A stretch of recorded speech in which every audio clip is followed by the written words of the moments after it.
Podcast. Hello. Welcome to another FDP special. I feel like we're getting a bit of a routine here, Will. Every week we're doing specials. Everyone has got back to me. It's lovely. I'm getting responses left, right, centre at the moment and trying to fit it all in with busy schedules. But I'm delighted to welcome Mark Hall to the show, the host of the Big Fellas Podcast. Welcome. Thank you. Hello, boys. Hello, Ben. Hello, Will. Thanks How you for coming doing? on. Really appreciate it. You okay? Yeah. No, delighted to be here. I really appreciate it. And it's a very quick response as well. One of the quickest I've had, which is nice. So I normally left on the double two blue ticks for about 3 weeks in a row. So I really appreciate it.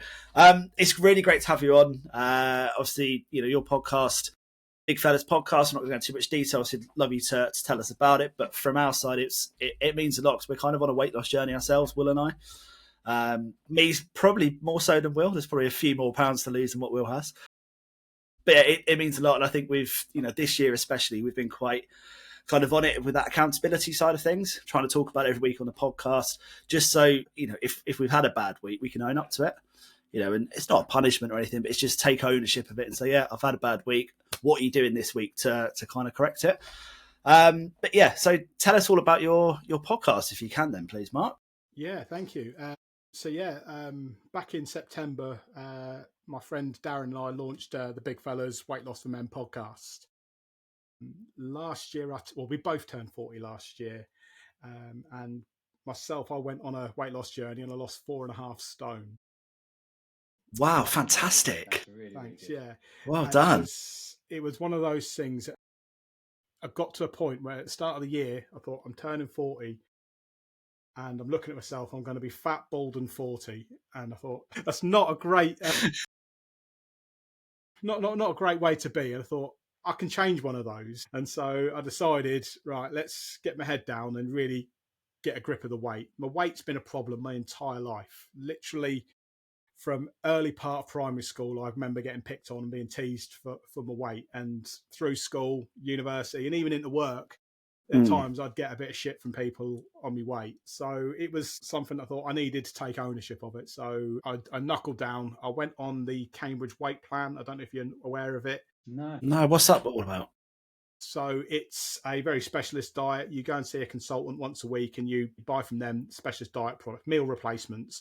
So protein bars, shakes, soups. There's a porridge in there and there's a couple of sort of little sachet meals.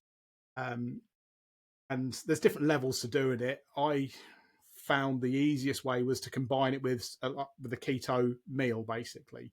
So I have 3 products a day, like a couple of protein bars and a shake, and then for dinner have a carb-free meal, a bit of steak and some veg or some eggs, and salad, something like that. And and it worked for me. Brilliant. So that was kind of what got the ball rolling. And then my good mate Darren reconnected about 18 months ago through Man v Fat. I put a Facebook post out saying, anyone fancy playing a bit of football and losing a bit of weight, get in touch. And Darren was a really good mate at school. I hadn't seen Darren in the flesh for about 10 years, I'd say. But he reached out to me. He says, yeah, I'm up for a bit of that. And so it was great. And then he joined my team. We were playing on the same team together and then sort of talking quite regularly and find out Darren produces podcasts for a living. I thought, I was quite fancy doing a podcast. And so we just got talking and that. And my original idea, I wanted to do one about working in sales. And Darren actually works on a sales podcast already. And he says, well, best of luck, but I can't help you on that because I'm already doing one. It's disappointing. But yeah, fair enough. And then I just kept shooting ideas off to him. And then I thought, hang on a sec, I've lost all this weight. How about I sort of share my story, share my experience with people? And what do you reckon for that as a niche, so to speak? So he was like, you know what, mate, I'd absolutely love that idea. And can I be a part of it? Well, of course I can. I was kind of hoping you'd say that anyway. Because fingers crossed moment. Yeah. But I can't do this on my own, mate. So fantastic. And that was it. And then it was after a game.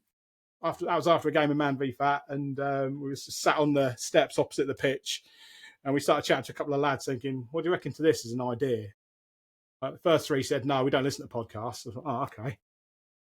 No, stick with it, and we that was the birth of the Big Fellas podcast, and So yeah, we've been Brilliant. going since September. I think there's the 3 episode types that we do. Talk about our own experiences, how we've lost the weight, what we've done, told our stories. That's first bit. Second one's getting expert guests on. So anyone within fitness, weight loss, nutrition, anything that we can find an angle on. The best guest we've had in terms of name was probably Luke Chadwick, ex-Manchester United player, Premier League winner. I saw that one and I was so envious because Luke blanked me on my messages. No. Yeah, it must have been about 6-8 months ago I messaged Luke. Yeah. He does the Football Fun Factory or something, isn't it? Yeah, that's it. So we kind of use that as the angle about sort of keeping our kids fit and everything. But really, as a Norwich fan, I wanted to hear about him scoring against Ipswich. That was all I really cared about. But luckily, I had a friend of a friend who knew him. And so I reached out to them and he says, I think he'd be up for this. Yeah, lo and behold, we got him on. So yeah, just sort of like guest speakers is another one. And then the third one, which is probably the most important one, is celebrating losers. And so we find guys that have lost the weight, that have shifted, say, 5-6 stone or more, and sort of hear their experience and their journey. And I think that's the most important one because it's inspiring guys that have been in that place now that this is achievable. One of my biggest bugbears about particularly sort of fitness and weight loss on social media is you've got absolutely ripped gym rats saying, if you want to burn fat, you got to do this, this, and this. And they are right. And they're very good at what they do. They spend all their time in a gym, but they've never had to lose weight. Yeah. And we just feel like we need to kind of keep it a bit more relatable. And if you're a 25 stone guy and you see, some guy with perfect abs, that's a million miles away. That's just, I would switch off from that. And I did switch off from that. So we just thought if we can be that guy in the middle to just sort of say, look, this is achievable. It's not going to happen overnight, but it can be done. And that was kind of the sort of that was the niche I think that we tried to cut out and just be that sort of relatable, real guy that's lost weight and sort of offer that advice. No, I think it's a brilliant kind of middle market, I suppose, and a niche, as you said, to really just demonstrate it's, regular people can lose weight and regular people can look good and feel good at the same time. And celebrate the fact that as blokes, we can be bigger blokes at times, but there's nothing stopping you if you get your head in the right place and you've got that support network around you. Like Man v Fat, I've seen all the clips from Richard Crick. We love him on this pod as well. Yeah. The whole Man v Fat concept it's just bloody brilliant, isn't it? It really is such good fun. And it's competitive, but you get rewards just for, little and often. You don't need to lose 4 or 5 kilos every week. Lose half a kilo. And the coaches are like, that's fantastic. Yeah. Like you've done that for 8 weeks in a row. It's like, oh my God, that's amazing. That's better than someone who loses 4 kilos and puts on 2. Yeah. And then puts on another 3 and then loses half a kilo. It's that consistency, isn't it? Yeah.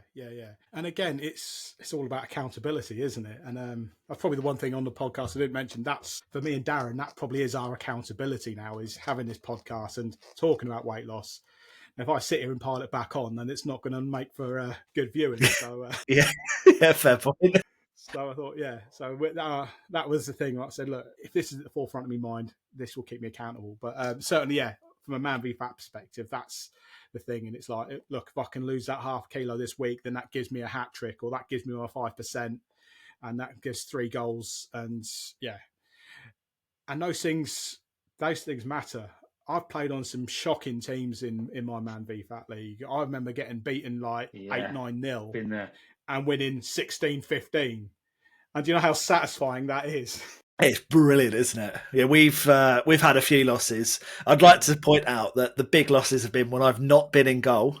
Just throwing it out there now, and I'm hoping Will back me up on that because I was away. Yeah, I will do. One and only time I'll back you up on that. But when you can turn it round, you've had like a 4-5-0 or like a 5-1 loss on the pitch, and you do get your head down. So many blokes, I think it's in our DNA a little bit. We are competitive. I do believe it's in our nature, especially when it comes to football. Like, especially go into a football club like that anyway. But when you get that win, especially if it's by a goal or 2, you think doing all that gym work the week before to get my 10% or 15% or something. Oh, thank God it's worth it. Yes. Or like you're sweating off as much as you can on that Monday, thinking I'm half a kilo up. I reckon I could probably, do a heavy workout. I reckon I could just get my hat trick this week. That extra goal really does add up. We all go for a tactical piss just before weighing, don't we? Yeah. Everyone, yeah. I mean, we go to extremes. I mean, I do, that's for sure, on a Monday. If I know it's a bit tight and something's riding on it, then tactical piss, tactical poo. Yeah. Hot, steamy bath about 2 hours before. Try and lose as much as I can. Like, I'll do anything I can. Sweatsuit boxing in the afternoon. Right, boys, we're all having a bath, and we're all like, no, we're all right then. Honestly, I lost half a kilo having that hot bath I think it's on our first season, that one. And all of a sudden, I was like, it was a massive loss. I was like, how the hell have I done that? And I was like, Ben, you basically sat in a sauna for like an hour pretty much. I was like, yeah, that's true. It did help. Not that it's healthy. I will point out there now, you shouldn't be doing that. But so just going on that. So sorry, did you do the keto diet when you was losing, or was it kind of elements of that? So it's the Cambridge weight plan. Right, okay, so that, sorry. Is the official thing. And so you go and see a Cambridge weight plan consultant, and there's different levels to it. The highest, strictest level is you have 4 products a day and nothing else. And I did do that at times, but I was just miserable and I just missed food. Whereas having 3 products and then like a carb-free meal was actually seemed to work. I'd had a busy job, so I could be out on the road and not really miss my food, but then come home and have a big steak. And thought, this is brilliant. I feel and enjoy it and feel satisfied for having it. So that was kind of, like I said, there's different levels to it, and they say, look, find the level that works for you. And the level that works is the one where you lose weight on and the one that you don't break. And that was the thing. I did the strictest level, but then I ended up picking at stuff because it just felt so miserable. That was the way it does. But yeah, at the moment I am kind of like dabbling with sort of keto just as a way of sort of keeping it off. I was going to ask, what are you doing now? Yeah. So for breakfast I had a couple of boiled eggs and a bit of smoked salmon. And then for lunch I had basically a bit of ham, a bit of cheese and a bit of green salad. And for dinner, I'm having bacon and egg. It's I said, it's, if you can, like I said, it works, and I think that's what I like about it. What I find is in the early days, it takes a bit of time to get used to, but once you then sort of find your rhythm with it, it just flows really, really easy, and then it suppresses your appetite. You're not feeling hungry, you're not looking to pick or anything, and so that's kind of what I'm looking to do at the moment. The difference is now is if I've got sort of fun stuff happening, like I said, I can just switch off from it for a day or two and know that that's what I'll go back to. One of the things I realised sort of on my weight loss journey was you never got fat from one holiday, one big night out or anything like that. It was the culmination of all the things you did on the day to day.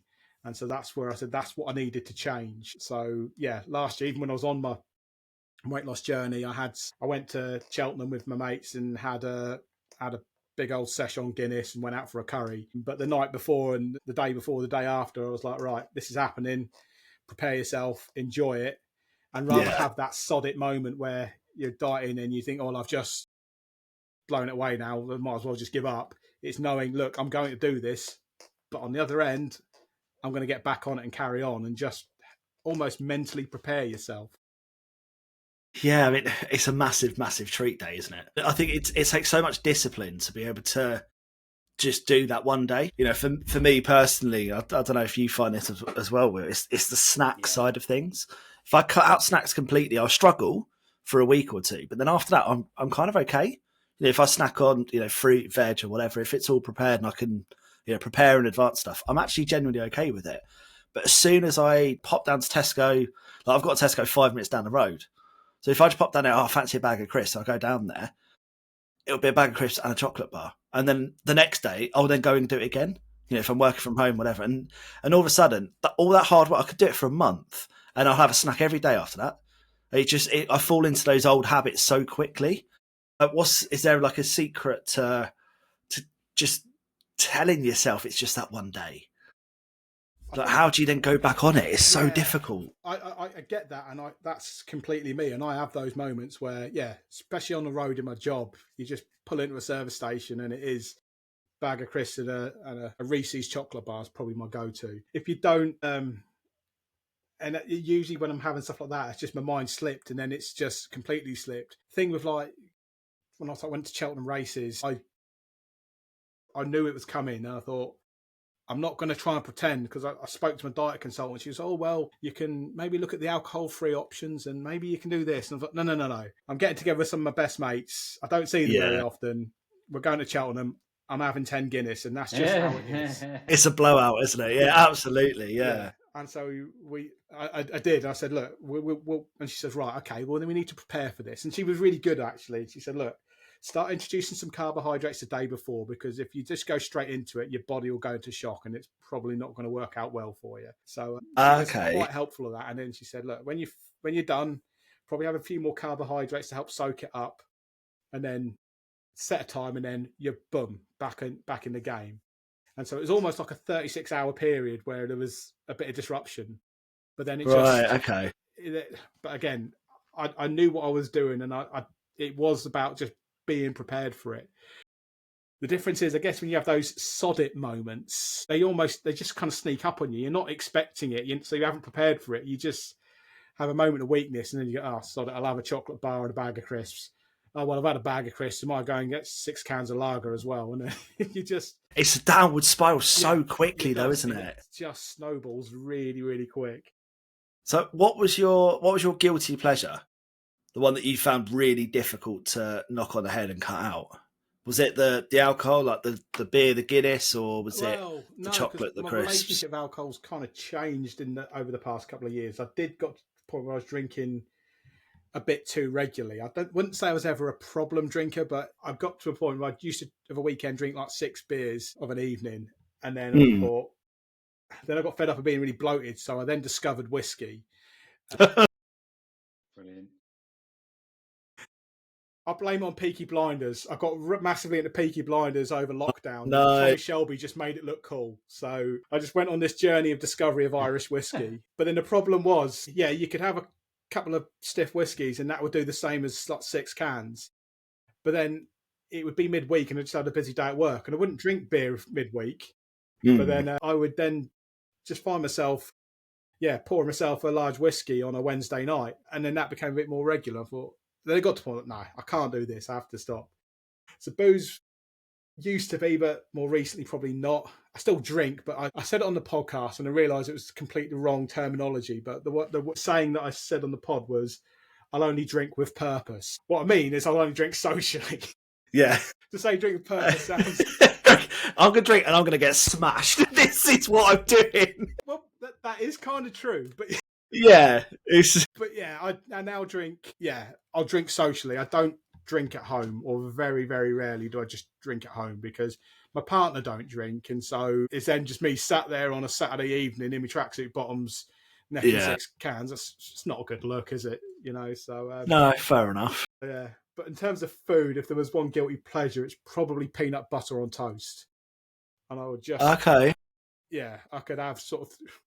In my heavier days, I could have 3-4 rounds quite comfortably and not even think about it. If I came home from work and was like, it was half hour till dinner or an hour till dinner, I'll just make myself a quick peanut butter sandwich or a quick slice of toast with peanut butter. But it's never one slice, it's always 2. That's it. That's why I was always the same 2. Then like for breakfast, it's 3 slices, isn't it?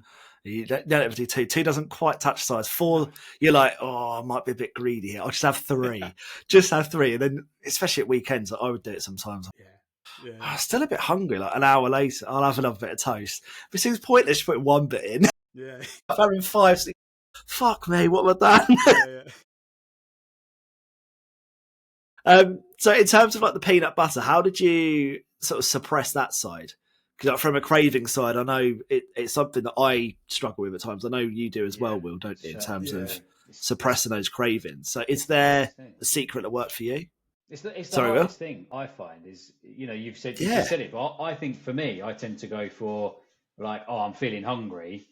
So I'll go and cook myself like a nice healthy dinner. But because I'm so hungry, I'm like, I'm going to just get a snack. But the snack is like a biscuit or a chocolate bar or something like that. And then you'll packet of crisps and then you're like, I'm just cooking this like 500 calorie meal, but I've just done 600 in snacks before I've even got to It's so true. It's so true. And it's only when you sit there and if, like I said, if you're doing like My Fitness Pal for your Man v Fat and you actually log that, you're like, oh my God. What's Adam going to say? I was just eating out of boredom here while my dinner was cooking. And that was the thing that we got into a real bad habit of is, my missus loves a share bag. And it was always share bag, not for sharing.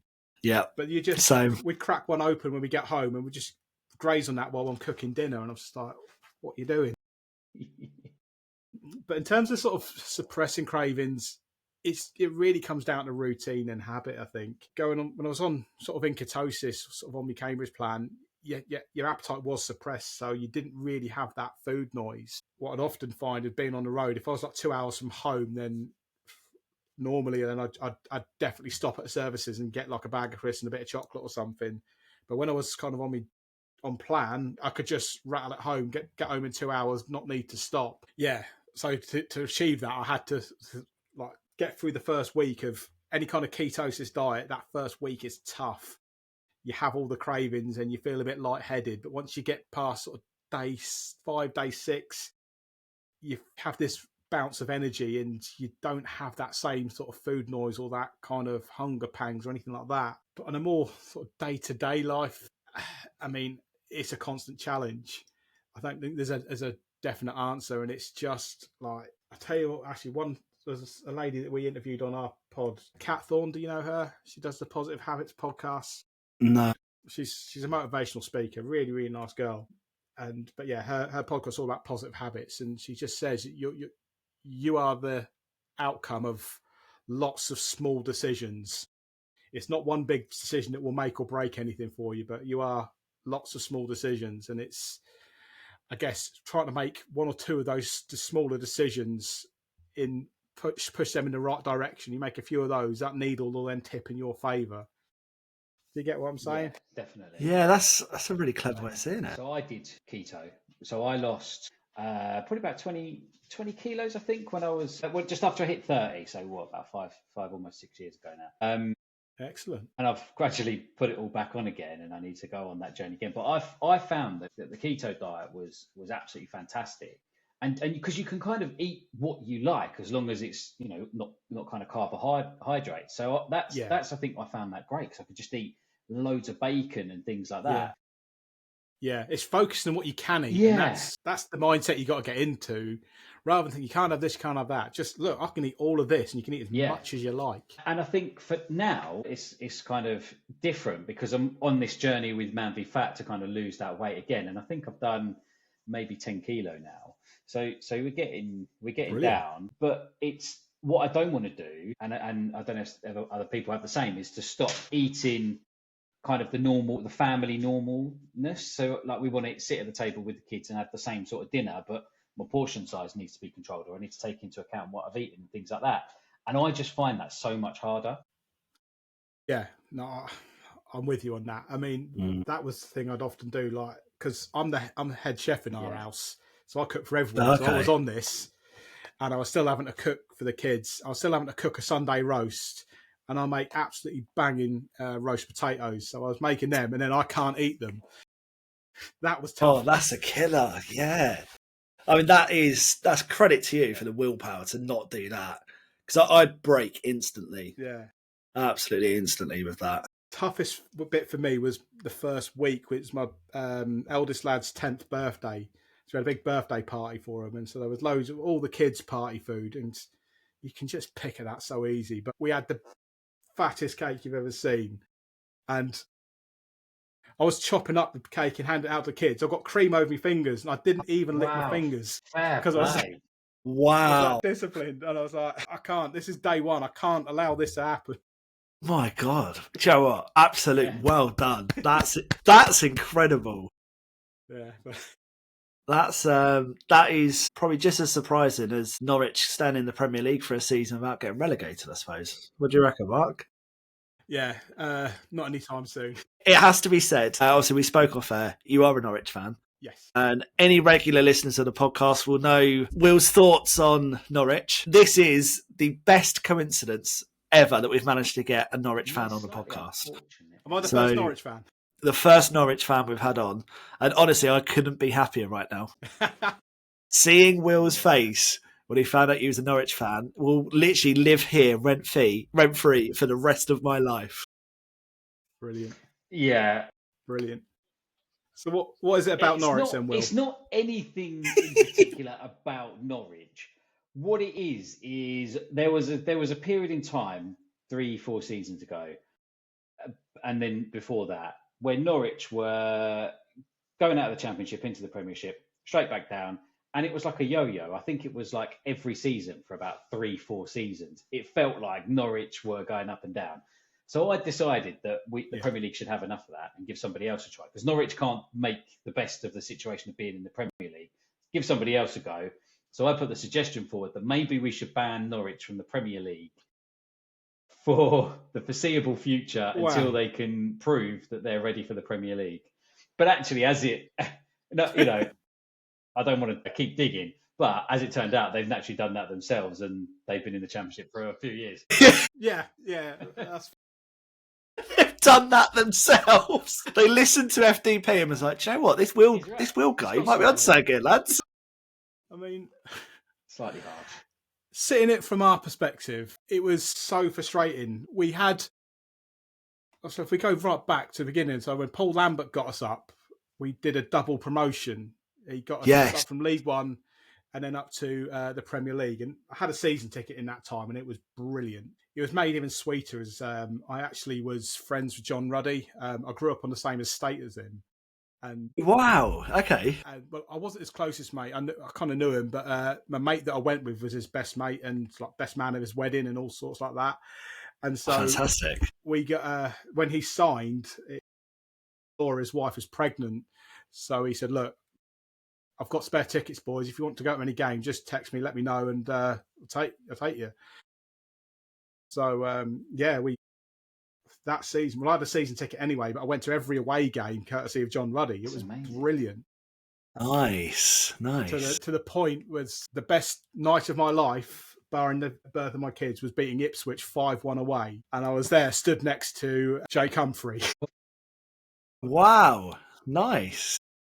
So which was quite surreal, but yeah, what a night that was. That again, as a football fan, it doesn't get better than beating your rivals 5-1 away. That was, I just remember I had a smile on my face for a week. Honestly, it was amazing. But Paul Lambert got us up, and we stayed in the Premier League for 3 seasons off the back of that.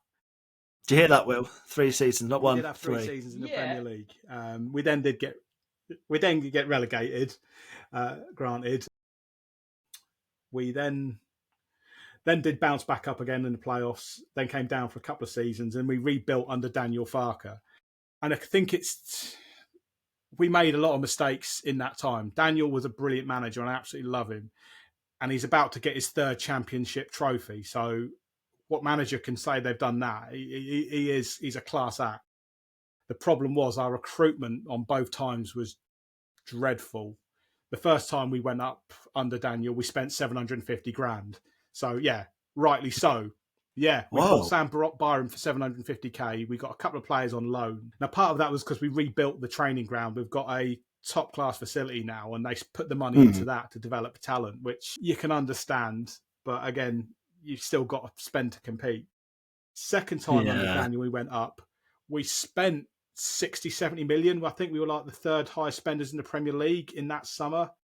But they were all remember kids. This, yeah. They were all kids. Now, one of them was Josh Sargent. In his first season, he was just young, inexperienced, and just not ready for it. You look at him now, he's easily the best striker in the Championship, and he'll be in the Premier League without doubt next season. Probably not with us. So if you look at where we are now, we are in a transitional season again, and we've got a new manager, young, got some really fancy ideas. Johannes Hoftorp. I don't know if you know much about him. No, I don't, in all honesty, no. We signed him from Nordsjælland, I think, Danish side. Small team punching well above their weight, basically. And he's brought in a load of kids. And like I said, we've got this Danish wonder kid called Oscar Schwartau. Look out for him. He'll be a player in the coming years. But again, you've got an 18-year-old who's just moved to a foreign country.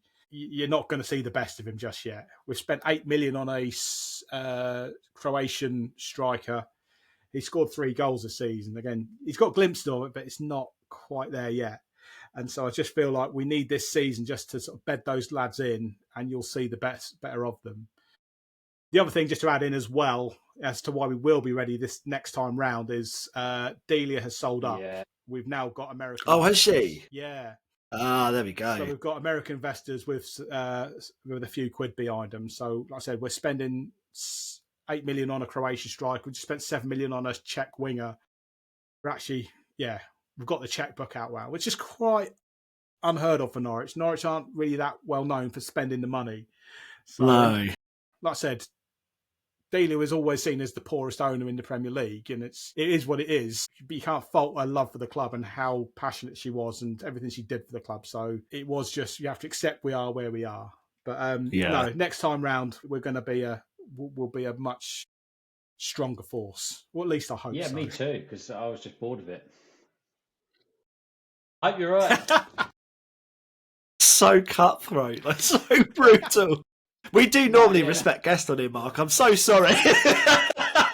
He's not normally like this. He's just hungry. We've got Man v Fat tonight. He's hungry. Would you rather Ipswich stayed up so that you could join them in the Premier League and have that rivalry, or would you like them to come down so next season you can have that in the Championship? I'd rather have a Premier League derby, and that was kind of what I was clinging on to last season. They went up automatically. When it was looking like that was on the cards, I was like, right, let them go up and let us take the playoffs, and then have a Premier League East Anglian derby would be brilliant. The reality is we're not going up, so let them come down and we'll smash them next season. Do you know we're on the longest run in English football without losing a derby? We haven't lost in 16 years. April 2009, the last time Ipswich beat us, which is that's pretty impressive. It's getting to the point now it's going to happen, and that's what I'm a little bit worried about.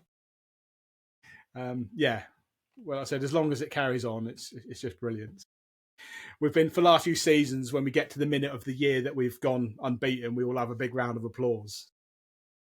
Play. Yeah, can't blame him on that one. Do you think you're going to get promoted next season? Is that the year you think the team are going for it? Or is it a couple of years, get these younger players through, a few more added to it, another year under their belt? I think next season, the expectation is we have a proper go of it. Okay. I think it'll depend on who we keep and who goes. Like I said, we've got probably two of the most exciting talents in the Championship in Borja Sainz and Josh Sargent. Next season's a World Cup year, so certainly for Sarge, he'll need to be playing. Want to be playing in the Premier League.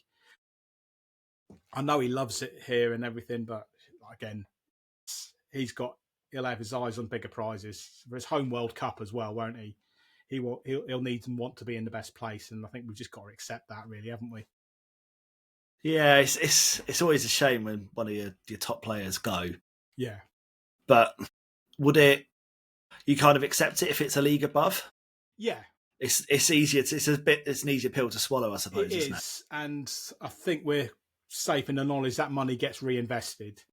And so there will be, again, I'm confident enough to think that the sporting director's already sort of lined up his replacement already. And he'll be sort of in the rings speaking to the potential clubs already. It does feel like there's more of a succession plan than there once was.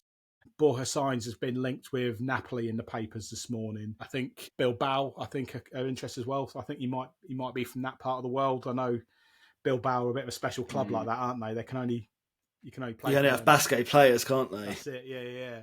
So there's, like I said, players come and go, and I think you get a bit older, you just accept that. Like I said, you can't fall in love with players for too long because they will go. But then a new legend emerges. I always remember when I was a kid when Darren Eadie left Norwich, it broke my heart and thought, who's going to replace Darren Eadie? And then comes Craig Bellamy. Yes. I mean, it is always the same that you will always have that succession at some stage. Like, I still haven't recovered from Henri leaving. That was nearly 20 years ago. And I still haven't recovered. I don't think any Arsenal fan has. Even when he came back for, it was 3 months, wasn't it? And he still scored a couple of goals. That put a smile on my face when he came back and he scored that goal at the Emirates. That goal against Leeds. Yes, yeah. It's one of my favourite goals of all time. That, but you don't recover from it. It just sits in your memory forever, doesn't it? One of my good mates, I always remember when Craig Bellamy left. He'd got the new shirt, Bellamy on the back of the shirt. A day later, he signs for Coventry. Refund, please. Refund. Yeah, I think they did do something for him because it was like the deal had almost certainly been done when he was getting his shirt printed. So the club did sort him out, I think. The thing is with the Championship as well, though, is obviously next season you're going to have Leicester, who are bordering on going up and down, along with Southampton. I'm not sure if we'll be able to have them back. But it's the competition is so tough, and you've already got Championship teams, like Coventry, who seem to have been doing okay. Obviously, with those threes coming down, it's going to be hard next season, isn't it? It's one of the toughest leagues, isn't it? Yeah, it is a tough league. There's no two ways about it. But they always say that every season. Look at the teams coming down; it's going to be so much harder. But when it actually plays itself out, it's not like that. Like, look at Luton, the Championship at the moment. They're looking for a double dip, which has not been one of those for a while. And Sunderland, I think, were the last ones to do that, weren't they? So. That was brilliant. Sunderland, was it Wigan, I think, did it? I think Wigan done it as well. Yeah. I just remember the Sunderland Netflix series where they'd got relegated and it was all going to be about them making that grand of promotion bid, and then just seeing it unfold was like watching a car crash in slow motion, wasn't it? Yeah. Fantastic to watch sometimes. From a neutral perspective, no affiliation to Sunderland. It's great TV. That's so true, yeah. So, signings-wise for Norwich, what do you need, do you think, to get that promotion for next season? Like key positions? Key positions, it seems to be the centre-halves at the moment. We've not had a real strong defensive lineup for probably since Paul Lambert, when he got us up, and we had Zach Whitbread and who was it? Elliot Ward, I think. They were two really strong defenders for us. But in the moment, we just seem shaky at the back, and it's so frustrating. We've got a great keeper in Angus Gunn, probably one of the best in the Championship. Centre midfield, Kenny McLean is Mr. Reliable, just never gives the ball away. Quality midfielder. We've had so many different managers. They all pick Kenny McLean. Then, like I said, the realisation is Sarge and Sainz could well be going in the summer, and so it's to find another sort of explosive winger and another striker who can bag 20 goals a season. So not too much, really. And thinking about it in the other way, sort of with the Championship. So if Norwich do make sort of that transition there, it's so hard, isn't it? We've seen last season three clubs that come up went back down again. This season, probably the same is going to happen. What do you think that is that's doing that, and how do you think Championship clubs can get around that, in your opinion? It's not easy. I think that's first up. But it's not impossible. And I do think then there's relatively in sort of like you look at footballing history, teams like Brentford, Brighton, and Bournemouth in my lifetime, bar in the last 5 years, have been relatively small sides. And so, Brentford, they've got a few quid behind them, but they're not mega rich, are they? They just managed to keep hold of their best players. They had a quality manager who knew how to set his team up. And that's how they've managed to stay in the league. Seeing teams like that, they're not just surviving, they're thriving in the Premier League. Those three teams particularly right now. And so they are kind of the beacon of hope, I guess, as a Championship side. So look, I think clubs much, much smaller than us are surviving in the Premier League. It can be done. And it's, again, right management, right recruitment. Everything's got to fall into place. Still, and even then, it's still sort of hit and miss, I think. But certainly, there's teams like that doing it, I think that there's still a chance. But for the last couple of years, it's not been great seeing teams go up and then go back down again. So who knows? But I'd like to think that probably I'd like to see Daniel get Leeds up and keep them up. I mean, again, he's still a god amongst Norwich fans, Daniel Farker, and so up until quite recently, I've absolutely hated Leeds, but now most people have. Yeah. It was always like Ipswich is the team we hate the most, and then it was probably Wolves and Leeds soon after. I don't know why. Wolves was, I think, something from the 90s, but yeah. I love the hatred. It just always boils down from something that, even as a fan, you don't know. You don't fully understand it. You just go, I don't like them. Okay, I don't like them. We had a song saying we only hate Wolves and Ipswich, and it was that Australian defender who played for Wolves, played for Millwall. Absolute nice. Wrecking ball of a defender. Damn, I can't for life me remember his name. Do a quick Google while we're talking. Oh, mate, that's completely escaped me. But he was one of the dirtiest players you've ever played the game. Kevin Muscat? Yes. Kevin Muscat. He was horrible, wasn't he? Oh, he was evil. Yeah, I remember. Yeah, as soon as you said the name, I was like, yes, that's it. Yes, yeah. He took out Craig Bellamy, gave him an ACL, and I think that was the reason we hated Wolves. I remember like the manager running on the pitch and confronting Muscat over it. It was a yeah, I can understand that. Yeah, see, I ended up hating Stoke because of the Shawcross Ramsey incident. Yes. But other than that, I thought Stoke I liked them in the sense of they were just big and just did basic tactics and did it perfectly well. Yeah. But other than that, it's just Shawcross. Yeah, it was. Yeah, I've heard it on Crouchy's podcast. He says it loads. It's like, we were just like a bunch of misfits. They just put us all together and went, you're all big, you're all tall, just play basic football and do it right. Crazy gang of the 2000s, I guess, weren't they? Yeah, pretty much. But I mean, you look at Stoke now, they were in the Prem for years. Yeah. And they don't look anywhere near a Prem team now. No, that's it. And not even threatening to be, hardly top half, really, are they? The Championship is it's probably a graveyard of failed Premier League teams. And there's teams that will have a run in the Premier League and then come down and then you'll never see them again. Charlton have done it before. Wigan, for example. Well, they're in League One now, aren't they? Yeah, Bolton. I always think Norwich are probably one of the few teams that keep having a go. We get knocked down, but we keep going again. But then you're like Swansea. They had a run in the Premier League. They've fallen off the wagon. They're actually looking all right at the moment, I think. But but one of my mates once said there's probably about 35 teams that think they're good enough to be in the Premier League, and on your day you're probably Bournemouth, and when it's not your day you're probably Bradford. What a comparison there! That is almost insulting for any Bradford fans, but I don't think anyone listens from Bradford, so we're probably pretty safe there, Mark. No. So just a little bit on the Premier League. I don't know if you watch too much of it at the moment, but how are you finding it this season? I like it. It's been a more interesting season than it has bin for a little while, and I'm glad. Well, I hate Liverpool, but I'm kind of happy for them having a good run of it. And like I said, they are going to win the league, and it's just glad to see City crumbling a bit, isn't it? And just having a tough season. Still, that said, I still think they're going to go on a run and push Liverpool close. Yeah, I mean, I'm sitting here thinking, I've got 2 Arsenal shirts behind me. Come on, at least give us some credit here, Mark. But there's no mention about Arsenal, just City. Just like, yeah, okay. No, I do agree with you, though. I think, it has been a little bit more interesting this season. Yeah. I'm disappointed for Arsenal.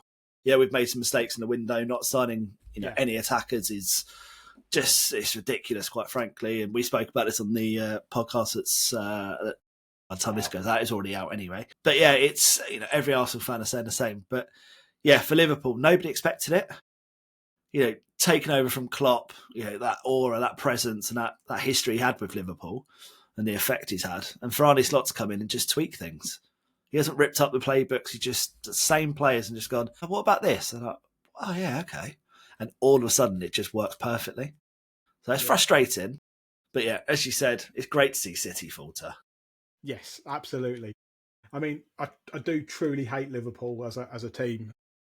My eldest son supports them, which, well, I'm just to give you context, I'm divorced from their mum, and when my eldest was discovering football, we were probably in the midst of our divorce. Obviously, I wanted him to support Norwich. He showed a slight interest in Liverpool, and she just went all in on it. And it was like Liverpool kit, Liverpool benches, no. But than that, Ben supports Arsenal, and his dad is a Tottenham Hotspur supporter. Can you imagine how disappointed his dad is? Wow, was that just teenage rebellion? Was it or? No, that's my big brother. He's an Arsenal fan. Wow. So I think he was the rebellion side. When I was younger, my brother was like the best thing since sliced bread. I always touched my brother. When I was younger, he was the best thing. Now, I think he's a prick. Ash, if you're listening, I don't. Love you, bro. But yeah, my dad was a Tottenham fan. Like, he still is. I say Tottenham fan, he doesn't go to the games or anything. He doesn't really watch that many matches. Yeah. Like, he's 62 this year. And he watched it. But as soon as Tottenham get a win, all of a sudden he's a Tottenham fan. He texts everything. But as soon as they lose, you know what, he's on holiday, so he's not text actually. But yeah, he would have if he was watching it. Yeah. But yeah, it's just, I find that with a lot of Spurs fans. And we do bash them a little bit on this pod, I must admit. But yeah, you know, there's a respect there from me in terms of what they can do as a club. But yeah, as soon as I told my dad I'm an Arsenal fan, he took it well. He's taken me to games. He took me to Highbury. He's taken me to the Emirates. He's taken me and my brother on a tour there and stuff. So he's embraced it. I took my lad to Anfield, credit to him. I can't say. There we go. There you go. It was in the Norwich end. It was in the FA Cup last season. And I said, look. That's a little bit harsh, but I love it. Absolutely love it. In fairness, Norwich is his second team. And like I said, if I'm going to Carrow Road, he's coming. He'll be straight away saying, Dad, can I come? Can I come? And so he does like it. He has Norwich kits and everything. The younger two don't really follow football at the moment. The best one is probably my stepson. So I met with stepson when he was 12, and he's a young man now. But when he was 12, he was a Chelsea fan and obsessed with Eden Hazard. And yeah, that was it for him. And I come along and I introduce him to Norwich City. And now he has a Norwich tattoo on his leg.